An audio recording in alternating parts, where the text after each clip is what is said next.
a song in every silence, seeking word and melody. There's a dawn in every darkness, bringing hope to you and me. From the past will come the future, what it holds a mystery, unrevealed until its season, something God alone can see.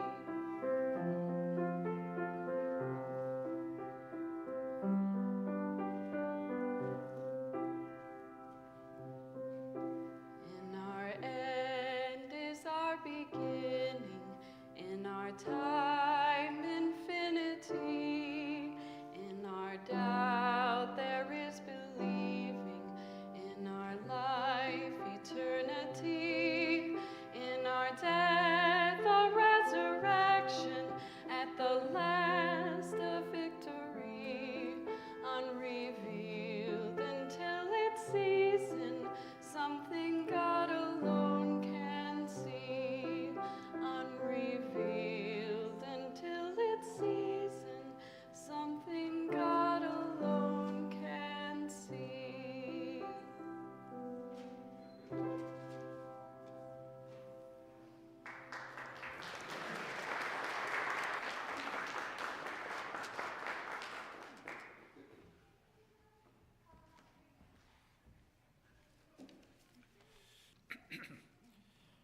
Well, it's a little cold out, but the benefit to this is that it's only 33 degrees in Florida. We'll get them. You wait. All right, so good morning. It's so wonderful to see you all here this morning because it is so cold. I know it's hard. My name is Mike, and I am pleased to be your celebration associate this morning. May we gather today to nurture our connections, seek inspiration, and embrace change. Resilience is our theme for February, and I think it's the perfect word for the definition of our congregation. As I look out this morning, I see person after person who has committed to doing things to support the mission of FUSIT, the city of Ithaca, and our country. And I thank you for that, for working as hard as you do, day in and day out, being so resilient. If you haven't, for some reason or another, learned about all the opportunities, I would encourage you to do so, the opportunities that FUSIT provides. I would encourage you to do so and jump on some bandwagon, because we can really use you. So we have many activities this week. Please read the announcements in your order of service or check the sanctuary screens to learn more. You want to come, Nancy?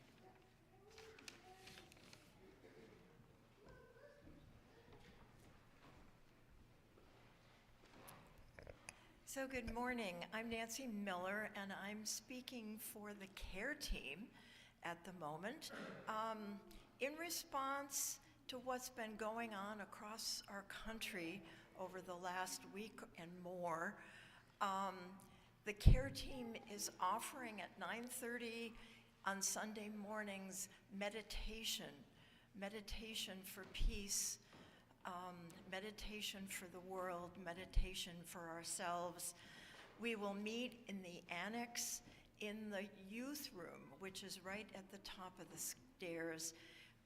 We've got it scheduled for the next couple of Sundays, and if we get good response, we'll continue to do that and let you know about it in the weekly announce. Thank you.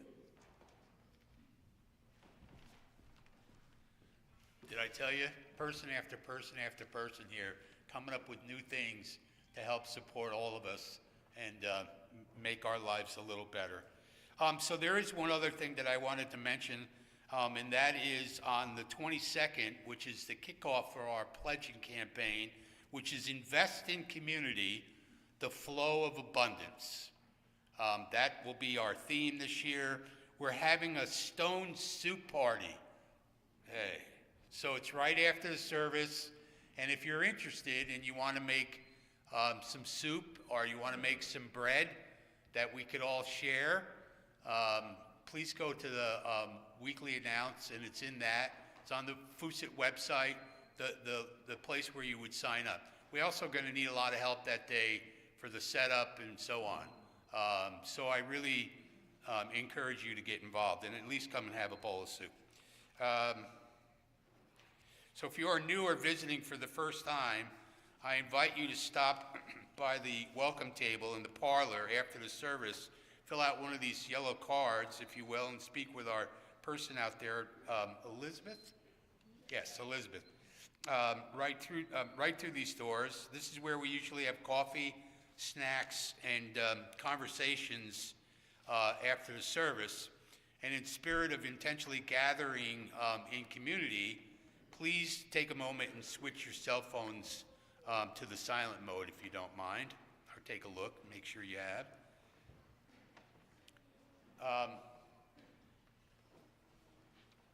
Before we light our chalice, let's take a moment to greet those people around us today and say hello and good morning.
Today's chalice will be lit by my friend Nancy. Please. You're the best.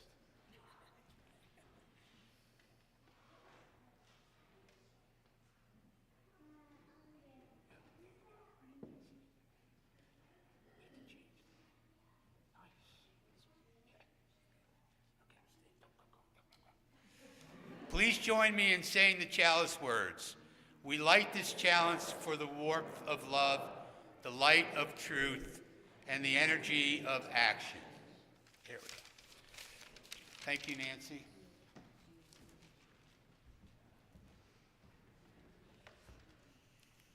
Don't you all smile when Mike's up here? It just makes it really fun. I'm encouraging him to come up with a sermon because I think he has a lot more to say to us. So I've now said it publicly. The last time you asked for soup and asked for arms, you committed me to make soup. So I'm committing you to write a sermon. Fair is fair. We gather this morning carrying what the week, though, has placed on our bodies and hearts. The grief, the weariness, the questions, concerns for our shared world. So often, resilience is praised as toughness, pushing through, staying strong. But the resilience we honor today is quieter. It is the breath taken as things feel heavy. It's the choice to show up. Here we are, in the way we welcome relationship together. This community holds us wherever we find ourselves this day, in hope or in doubt, in steadiness or in strain. We are welcomed here. Here we rest our burdens together.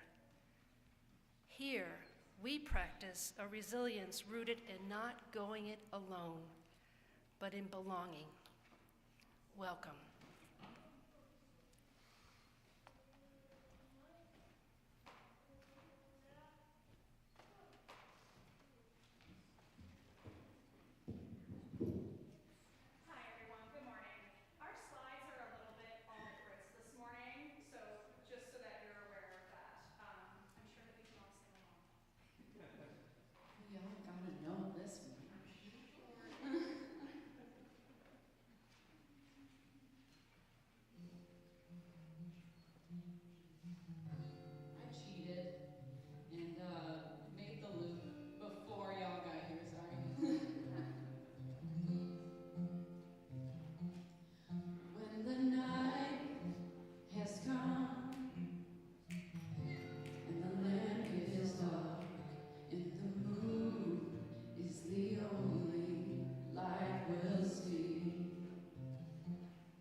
morning, everybody.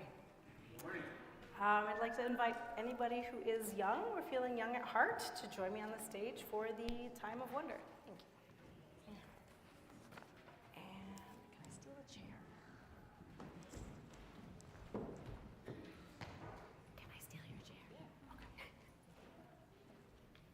Yeah, I don't want to walk that.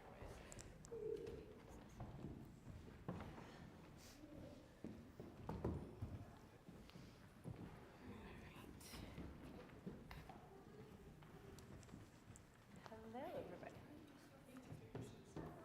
What? Oh. Hi. I'm Elisa. I am one of the RE teachers. I'm usually with the high school group, but the middle schoolers who are not here also know me, and I see a whole lot of other familiar faces around here. So I was asked to do this because it's a tiny bit sciencey, so who is ready for a vocab lesson today? Yeah? Okay, great. Yeah? All right, so who would like to open up our Wonder Box this morning? And I apologize, I do not know a ton of names. I know your name, but what's your name? Stony? Stony, would you like to open up the Wonder Box today? Yeah. All right, do you want me to bring it down or can you reach it? You bring it down. All right. Would you tell us what's inside? Rubber Rubber band. bands? Would you like to pull out a handful and pass them around so everybody can have one? Now, I hear that. I would like you to be responsible and loving with these rubber bands. I also have a really big rubber band in my pocket, courtesy of physical therapy. And everybody, show me what you can do with rubber bands without letting go of them. What happens when you pull it out like that? Stretch thin, it starts to get really tight, yeah? But then release a little bit, relax. Oh, my physical therapist would be so proud of me right now. Okay, all right. And it comes back to the same. So it is February 1st, which means we have a new theme for the month. Did anybody catch that in the intro? Yeah. What is our theme? I don't remember, but it's something, perseverance? Close. It is resilience. Okay, so resilience is like a rubber band. So the concept is kind of hard, but also very simple when we compare it to a rubber band, okay? So rubber bands, like people, come in different sizes and are subjected to different challenges. They have different thicknesses and abilities, right? This one's pretty heavy. That one's a lot easier to stretch than my big one, right? Okay. And when it snaps back to the same shape, we can stretch it out again and it comes back again. So the modern rubber band, I don't know what ancient rubber bands looked like, goes through a process called vulcanization. Do you guys want to say that word? Vulcanization, right? There's your vocab lesson. Anybody Star Trek fan? Not the same thing. Okay. Vulcanization is a chemical process in which the rubber is heated with sulfur. Sulfur is like a stinky white mineral. And it's poisonous. And you should definitely not eat it, right? Okay. And it makes these cross links between all of the rubber molecules. They get all like crisscrossed and around to make each other stronger. So it gives it durability. It has increased flexibility to snap back, just like I'm seeing all of these rubber bands that you are holding on to snap back to their original shape, okay? So as humans in a community, we have our own crosslinks with each other, just like those vulcanized rubber bands. So studies at Yale, and you know they've done a good job, show that community support is a crucial part of resilience. Social support during stressful periods of one's life makes a huge difference in one's ability to cope, survive, and thrive. Okay? So we have family, we have friends, we have our community here at FUSIT, and we are meant to ask for help. We will not be discarded like a useless rubber band. We can bounce back stronger after our personal walks through fire or troubles with the help of all of our crosslinks, just like this vulcanized rubber. All right, so to help you remember to use your crosslinks to stay resilient, you can take one rubber band as a gift. For those that get the urge to shoot the rubber band, please stifle that urge. Or you can make your rubber band a gift to someone else by handing it to them. Yes. Who would like to light our lantern today? Yeah, come on up then. Oh, did you do it last time? All right. What is your name? All right, come on up. Let's light our lantern.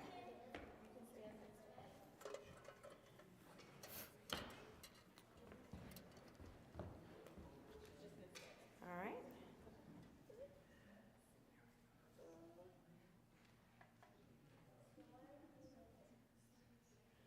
All right, go ahead and blow that one up. Thank you. All right. So let's head on out to the parlor, and if there's anybody who's not signed in their child for RE, you can follow us out as we head up to our activities for today.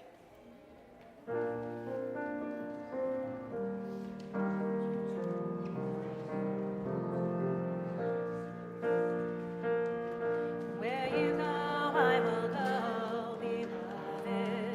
Where you go, I will go.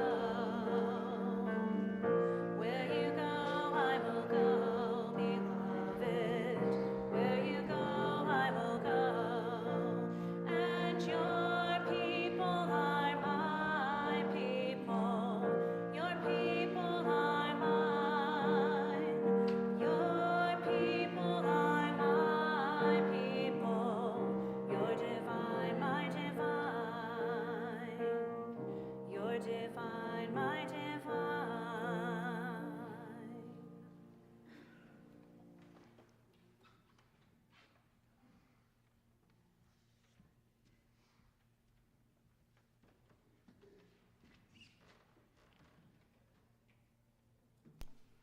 Good morning.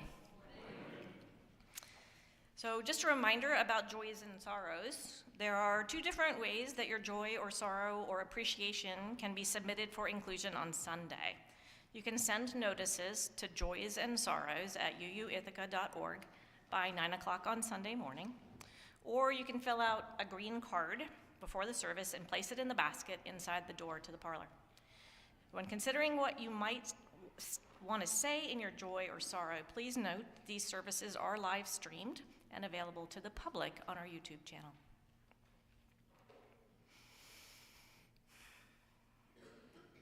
In a spirit of reverence, love, and care, we take time now to bear witness to some of the joys and sorrows of our community, to share those events that call for our prayers and support, our praise and celebration.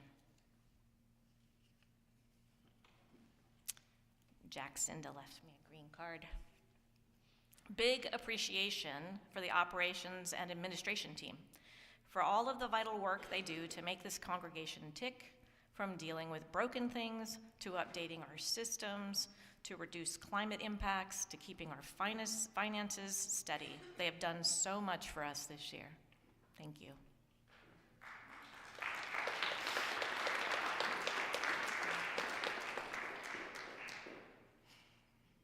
For those we are holding in our thoughts, in our hearts, and perhaps in our prayers, into this community, into this space of healing and hope, let us call these names out loud or speak them in our hearts right now.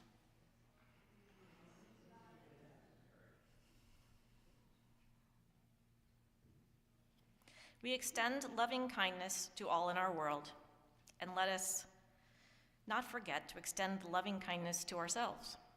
Today, tomorrow, and beyond, let our hands be outstretched in kindness, and let us keep showing up to our lives and to each other with an open heart, no matter what. Love and courage to us all.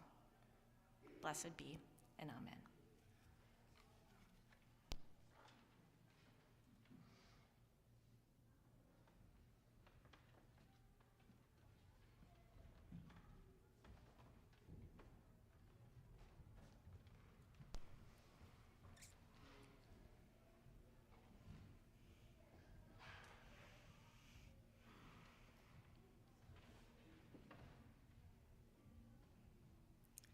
I invite you now to bring special attention to your body.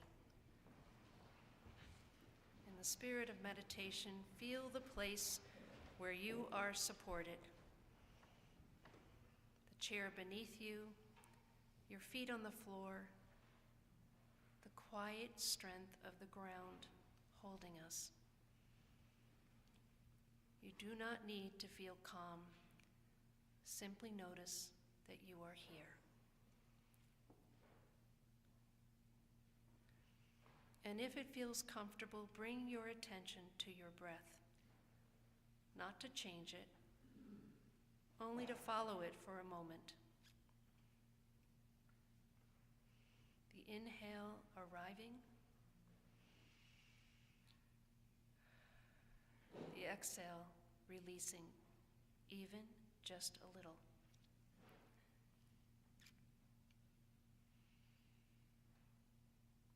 Many of us come to this space this day carrying grief. Some of it is personal. Some of it belongs to our world, to the violence that has left its mark on our shared body. If you feel heavy, overwhelmed, or tender, know that nothing is wrong with you. Let yourself feel the presence of others around you, people who have also shown up carrying what they can. And as you breathe, imagine the breath widening, not just in you, but among us all. A shared rhythm, a quiet reminder that we are held in relationship.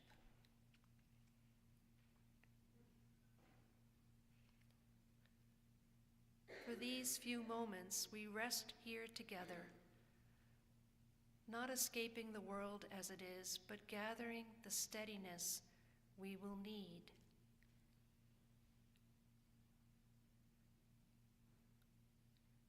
And to remain connected.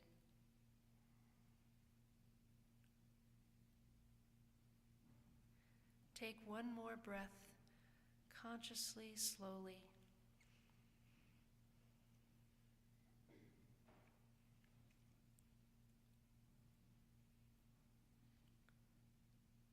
And when you are ready, after some quiet time, to invite your attention gently to return, bringing your whole self with you into this sacred shared space of worship.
Blessed be.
Each week we take an offering to sustain the important ministries and programs of this congregation and its presence in Ithaca.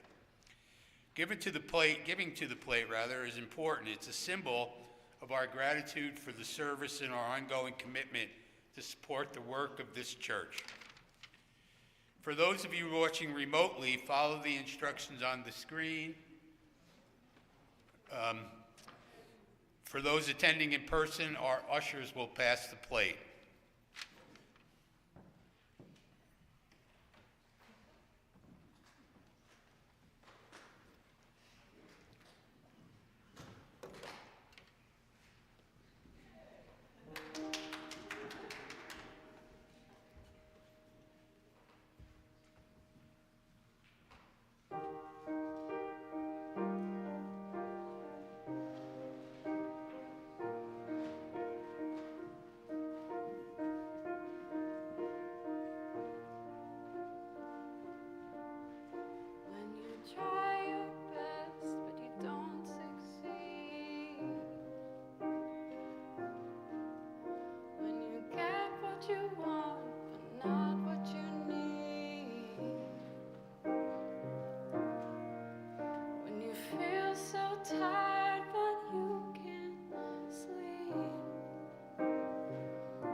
Please join me in saying the offertory words.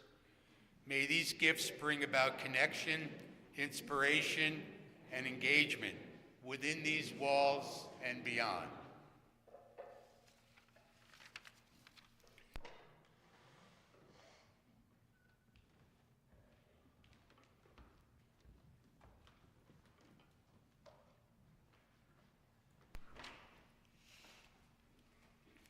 Your music is beautiful. Get to go to church and hear Coldplay. How cool is that?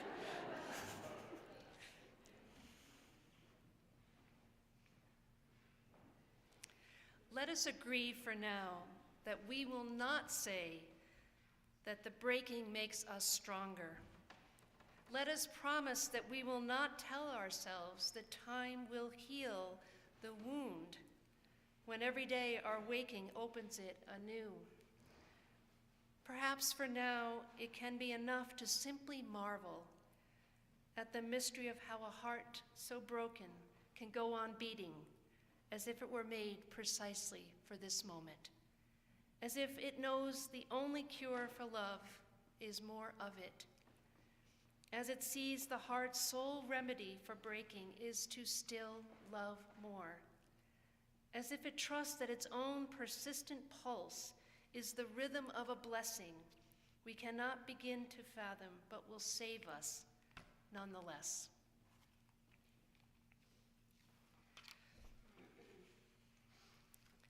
Before resilience becomes a virtue we admire or a story we tell ourselves, you know those phrases, I got through it, I stayed strong, I didn't break.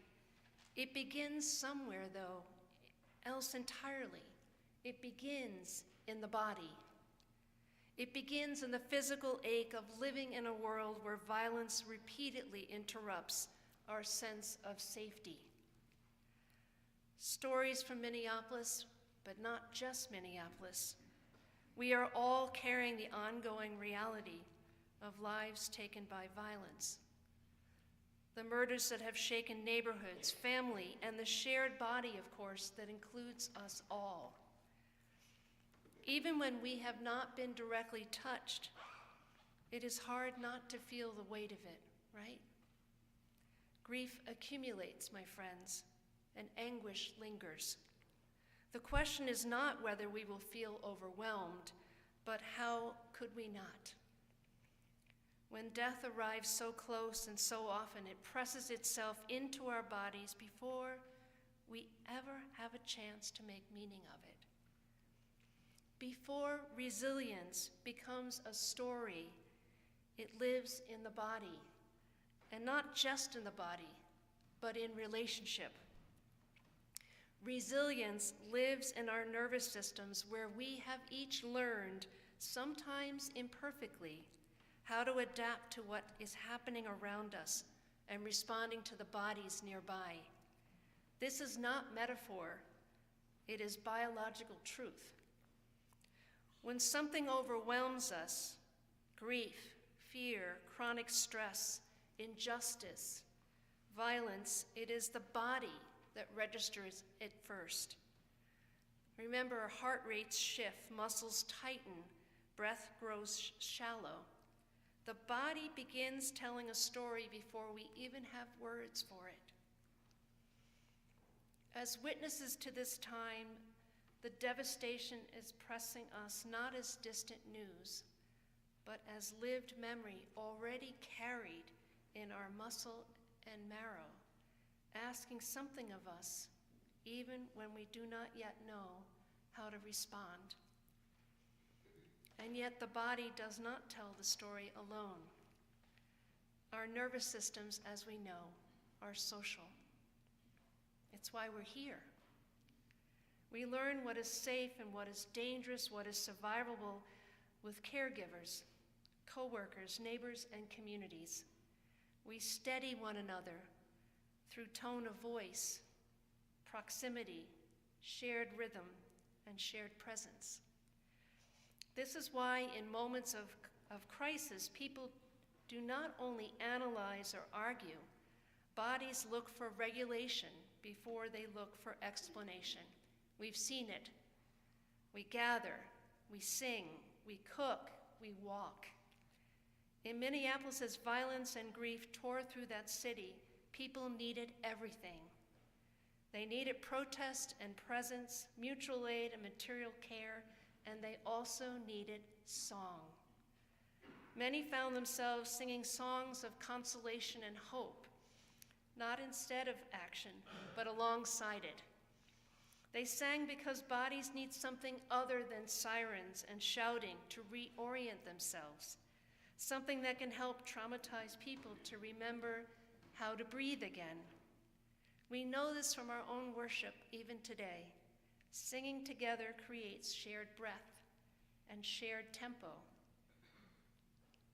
It reminds our bodies at a deeper level than words that no one of us is carrying life struggles alone. I want to share a song that I sense has been helping many feel steadied in this time, especially those who have been fearful about going outside. Its power is not in its complexity, but in what it offers bodies, a sense of being accompanied. The words are simple. Maybe you heard it. Maybe you sang along with it. I have a recording on my phone.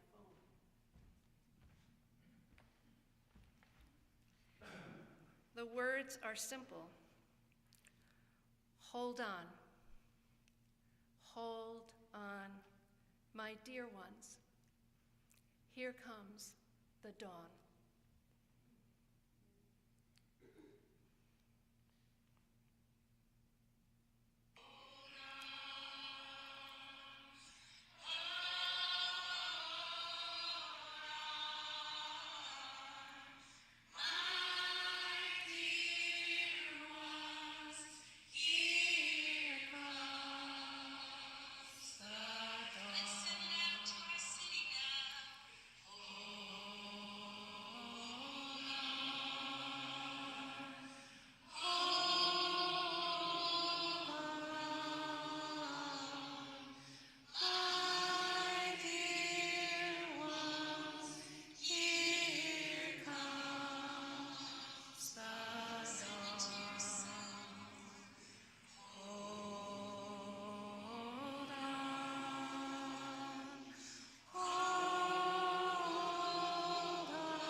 I wept when I saw people singing that through the streets to the neighbors that they feared wouldn't come out.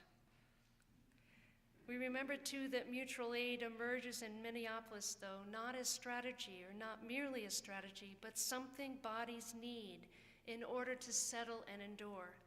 Food passes hand to hand, supplies delivered and received, care circulating in every direction. These are not symbolic gestures. They are embodied ones. In the sharing, bodies receive assurance, those who give and those who receive, that help still arrives even in the darkest of times, that needs to be named and met, and that survival has never meant being alone. Resilience, friends, generally speaking, is rarely something we consciously choose, right? It is something our bodies learn in response to the relationship and responsibilities around us. Many of us were taught, at least I was taught, to think of resilience as a mark of strength, something we could cultivate through willpower and resolve. But most of us learned resilience not because we were strong, but because we had to be. Our bodies learned to brace, to stay alert, to sometimes function on less rest than is ideal, often because someone else depended on us. or because no one else could step in. And those learned patterns do not simply disappear. Many of us now live in bodies that are quietly, constantly on watch, if not consciously. With the news never resting, the ground beneath all of us feeling less stable. Threats, real or imagined, arrive faster, often faster than our nervous systems can process them. So we scan or we brace. We hold our breath sometimes without even realizing it, even when nothing is immediately wrong. That too is resilience, but it comes at a cost. Because nervous systems do not exist in isolation. Our inner lives move through our homes, our friendships, our communities. Children learn from what our bodies model. Partners carry what we cannot set down, and congregations absorb what remains unspoken. You see, whether the feelings are grief or rage or fear, they all need our care and attention. Because without care, even those emotions that feel so vital at this time, they can amplify overwhelm rather than helping our bodies to settle and repair. This is why tending to our own steadiness matters, and to know it is not self-indulgent. It is responsibility. Our patterns of vigilance and rest do not stop with us. They travel through everyone around us. This is not theoretical for me, nor do I imagine it is for you, because resilience always has a family history, all of us, that also informs how we're living in this time. I am a daughter of a woman whose body learned resilience early and at a cost. My mother worked night shifts for years as an ICU and ER nurse while raising 7 children, with our father often away. Her body learned to stay alert for others, to listen for alarms, and to respond quickly like any other first responder. But long after those shifts ended, her body struggled to rest. Stillness felt unsettling. Movement kept her steady. Her resilience was formed in relationship to other people's needs, but her body did not know how to stand down simply because circumstances changed. Over time, I began to recognize that same pattern in myself. After years of working on a crisis response team, my body became very good at moving toward emergencies. I am the daughter of an ER nurse. What I did not realize until much later into the work was how difficult it had been for me to notice when the crisis was over. I'd know it here, but not here. To let go, to rest. See, the body does not automatically know when danger has passed because it learns through experience, not explanation. If staying alert once kept you safe, the body will remember. If learning to brace helped you to survive, your body will keep doing it. This is not failure. It was about care and survival.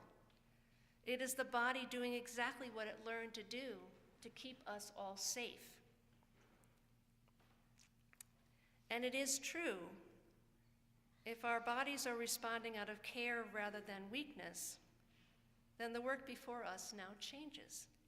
The spiritual work of this moment, especially as we grieve repeated losses, is not simply to be more hopeful, or more positive, or even more strong.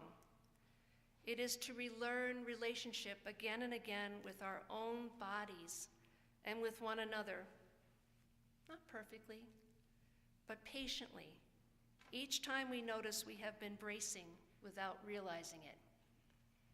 I believe this is why, perhaps not consciously, why so many people are showing up by the thousands to stand quietly along the road as those dear Thai monks walk in peace, journeying from Texas toward Washington, D.C. Anybody on that feed, kind of checking in on a daily basis.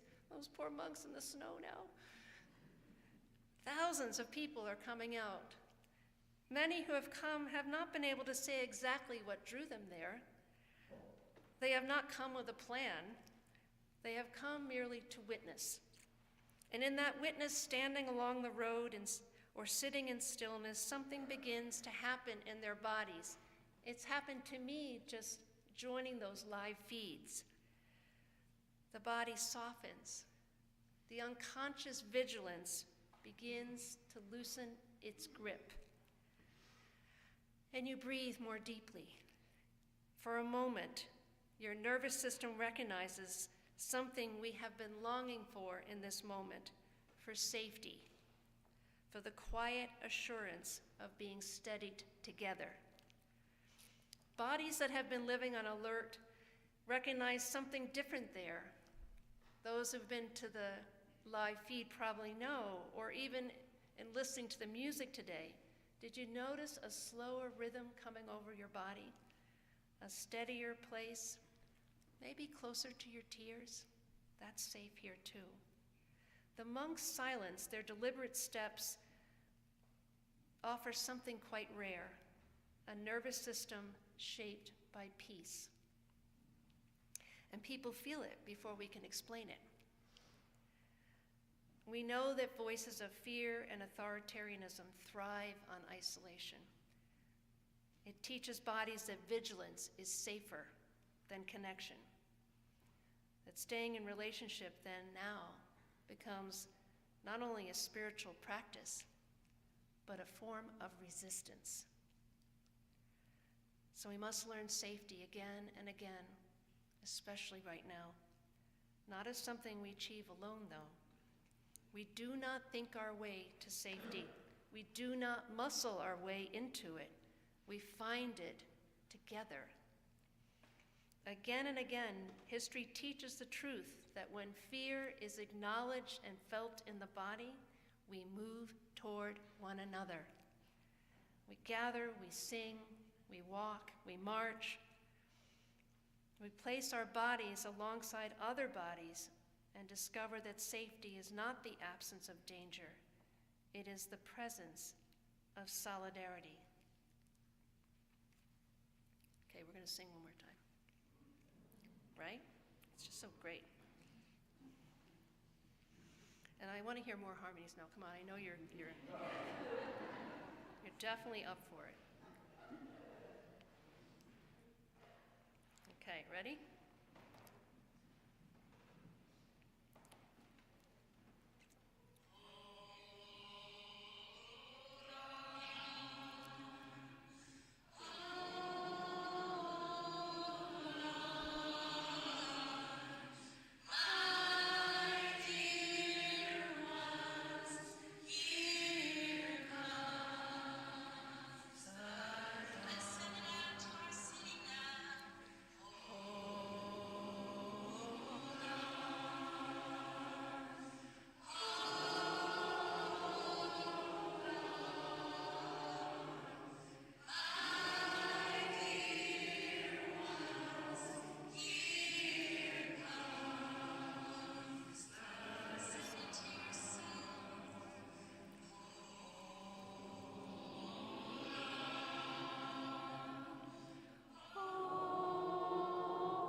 Because a faith like ours proclaims that dignity is not earned through strength or independence, but given freely and unconditionally by grace to each other. It is revealed in our shared humanity, in bodies that feel all of what the world brings to us. To practice resilience in this way is not to harden ourselves against the world, but to soften toward it, to return to breath together, to presence together, to one another again and again, with undefended hearts. Safety is not something we secure through control or certainty. It is something we practice through shared care, through the daily discipline of choosing love over fear. For choosing love over fear. And that is how we will endure this time of grief and violence, as a people learning by grace, breath by breath, how to endure together. You want to sing one more time? I listen to this at least 3 times a day.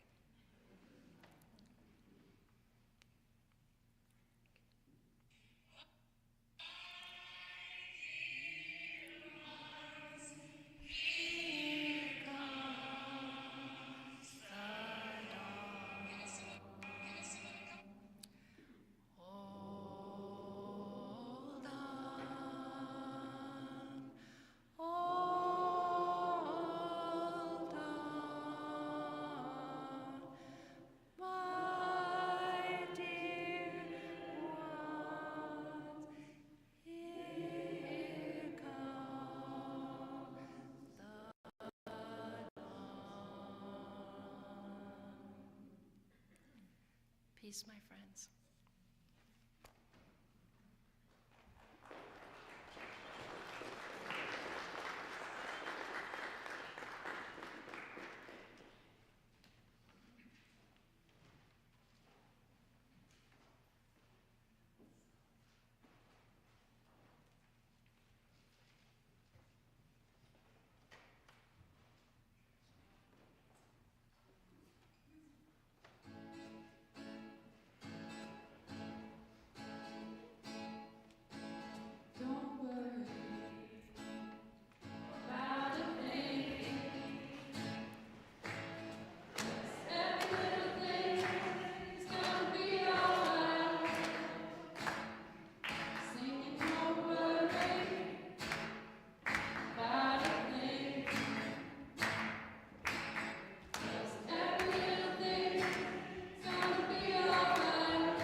Just before offering you closing words, there is an interfaith service for peace and solidarity with the people of Minneapolis and other communities this afternoon at 3 p.m. at the Episcopal Church. Emily and I will be there. Please come join us if you're available. I think it's going to be a really special place of community. Friends, we go now into a world that asks so much of us. May we remember that what carries us is not isolation, but connection, a connection we must nourish daily. May we walk together listening for one another's breath, for one another's assurance, and trusting that this is how we will endure, in fact, do more than endure, but bring peace to our world. Blessed be.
Just call out my name, and you know wherever I am, I'll come running to see you again.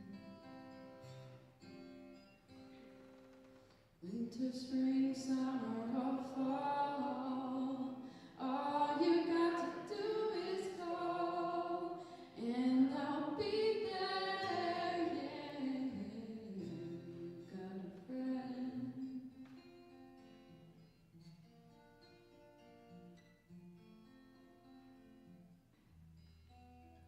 If the sky above you should turn dark and full of clouds, and that old north wind should begin to blow, keep your head together and call my name out loud. Soon I will be knocking upon your door. You just call out my name, and you know wherever I am, I'll come running. Oh, yeah, see you again. Winter, spring, summer, or fall, all you got to do is call, and I'll be there, yeah, yeah. Ain't it good to know that you've got a friend when people can be so cold? They'll hurt you and desert you. They'll take your soul if you let them. Oh yeah, but don't you let them. You just call out my name, and you know wherever I am, I'll come running. Oh yeah, see you again. Winter, spring, summer, or fall, all you got to do is call, and I'll be there, yes I will. You've got a friend, you've got a friend. Ain't it good to know you've got a friend? You've got a friend.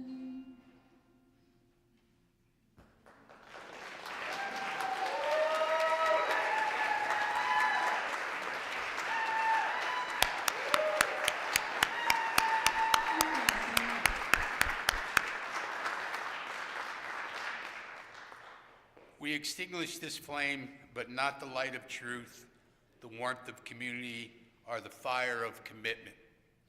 These we carry in our hearts until we are together again. Our service is ended. Let our true service now begin. Go in peace.